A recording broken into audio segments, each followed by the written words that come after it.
Commander, you know that Quarian, Tali? She's been spending all her time down here asking me about our engines. I'll tell her to leave you alone. What? No, she's amazing.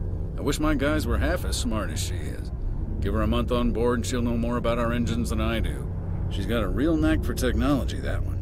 I can see why you wanted her to come along. I figured she'd be a real asset to the team.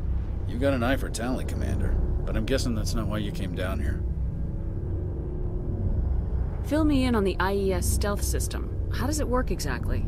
You can't hide a ship out in space. They emit too much heat and radiation. Too easy for sensors to pick them up, unless you find a way to capture those emissions. So our stealth systems trap the energy we give off in storage sinks built into the ship itself. No emissions to give away our location. Eventually the sinks have to be vented. More than a few hours silent running and they overheat. Cook us inside our own hull. There's no way for anyone to detect us? A visual scan can still pick us up. Anyone looking out a window can see us plain as day. But you have to be pretty close to get an actual visual out in space. Most vessels rely on scanners. As long as the stealth systems are engaged, they can't see us. Not unless we accelerate to FTL speeds. Why doesn't it work with faster-than-light travel? Cranking up to FTL blue shifts our emissions, pushes them into frequencies too high to capture in the sinks. As soon as we make the jump, it's like setting off a flare. Sensors can pick up our location whenever we enter or exit FTL flight, but for short-range missions, our stealth systems are amazing, and we've got the only one. I want to know more about the Normandy. She's the best ship I've ever served on, probably the fastest vessel ever designed, and she's the only one using the new Tantalus drive core.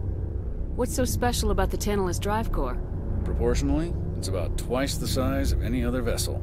Not only are we faster, we can run at FTL speeds longer before we have to discharge the core.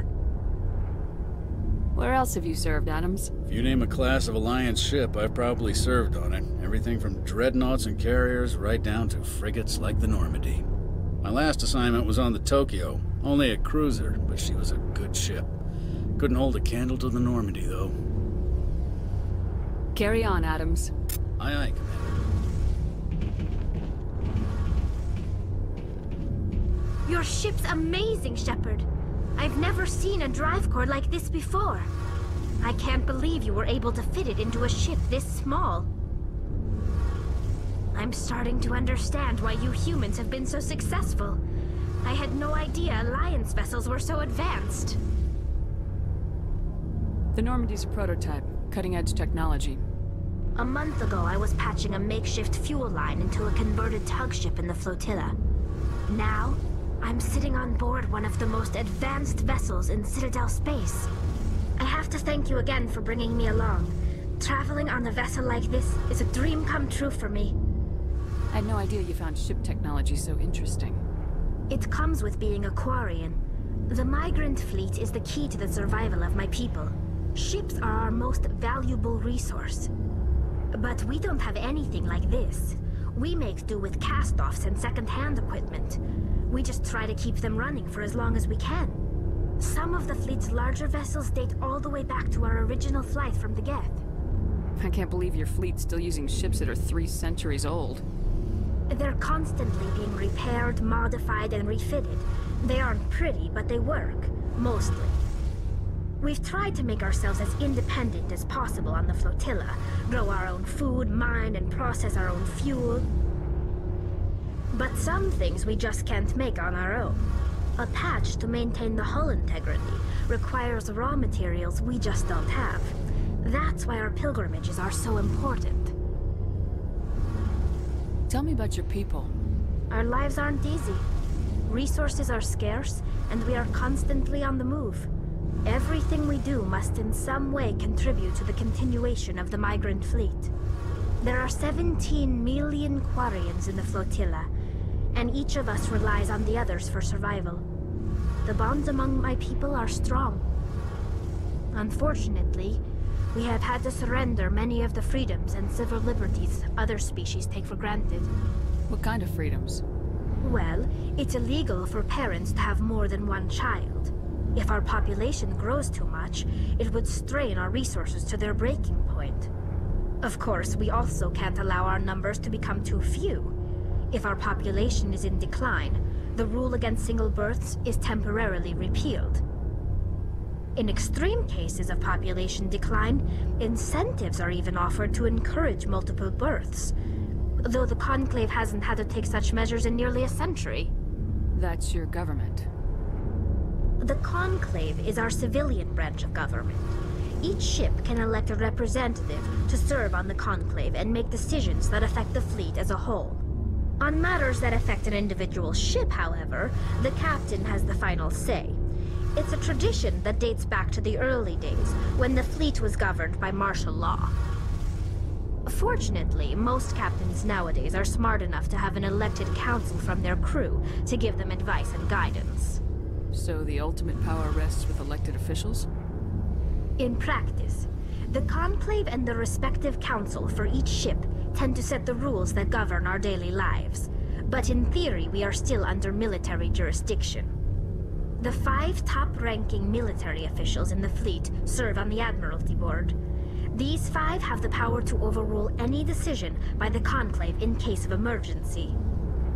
To do so requires unanimous agreement among the Admiralty, and they can only do this once. After that, the entire board must resign their posts. It's a safeguard that served us well. In nearly 3 centuries, the Admiralty Board has only overruled the Conclave 4 times. I want to know more about the Geth. I doubt I can tell you anything you don't already know. It's been almost 3 centuries since they drove my people into exile. All I know is the story of their origins. What they were when we created them, and how they turned on us. Interesting. The Geth were originally created to serve as an automated manual labor force. Initially, their intelligence was as limited as any VI. Over time, we made small modifications to their programming to allow them to perform more varied and complex tasks, bringing them closer and closer to true AI status. How come the Council didn't step in and stop you? This wasn't true AI research. We may have been skirting the bounds of the law, but we never did anything that was actually illegal.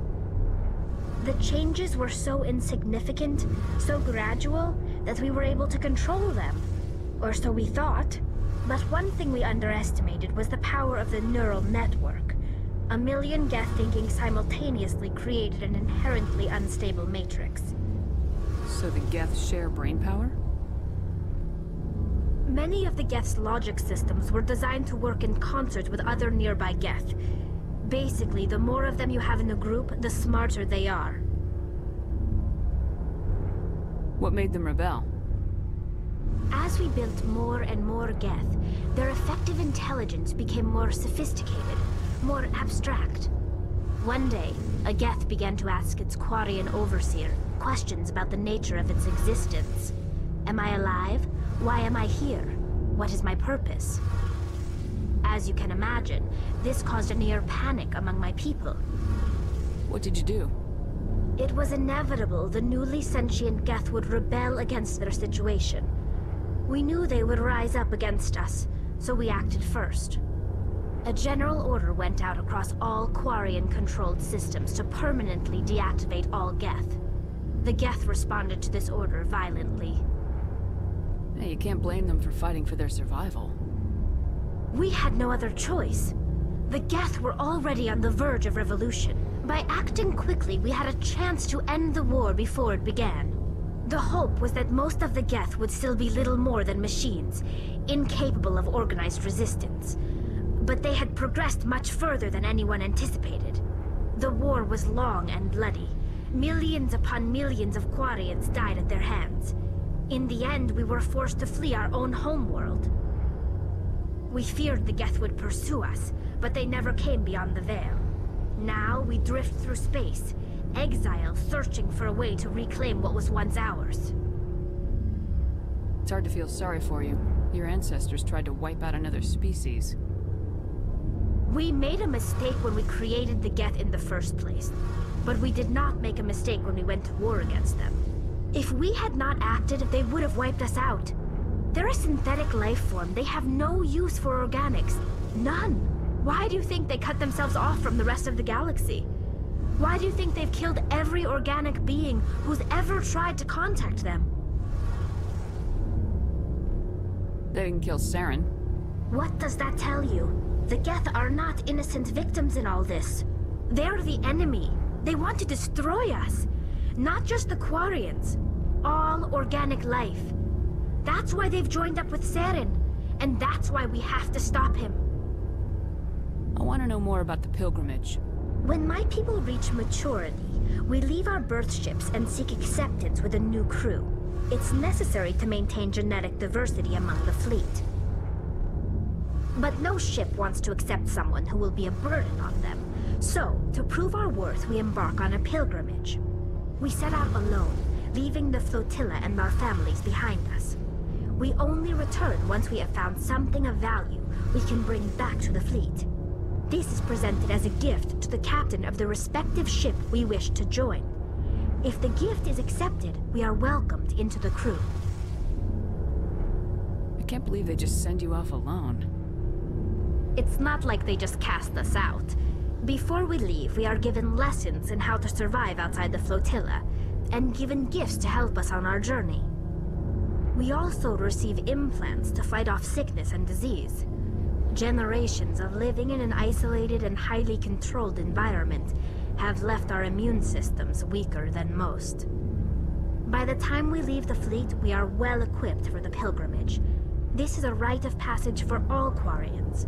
If it were dangerous, our numbers would suffer. Virtually every pilgrimage ends with a triumphant return and the ritual presentation of the gift to one of the fleet's captains. Can a captain choose to reject the gift? That doesn't happen often. Most captains are eager to increase the size of their crew. It increases their own standing in our society. Even when a gift is not particularly valuable, the captain usually accepts it out of a sense of tradition. However, there is a stigma to presenting a substandard gift. It's not the best way to make a good impression on a new community. Most pilgrims don't return until they find something worthwhile. I want to talk about something else. Like what? I should go. See you later.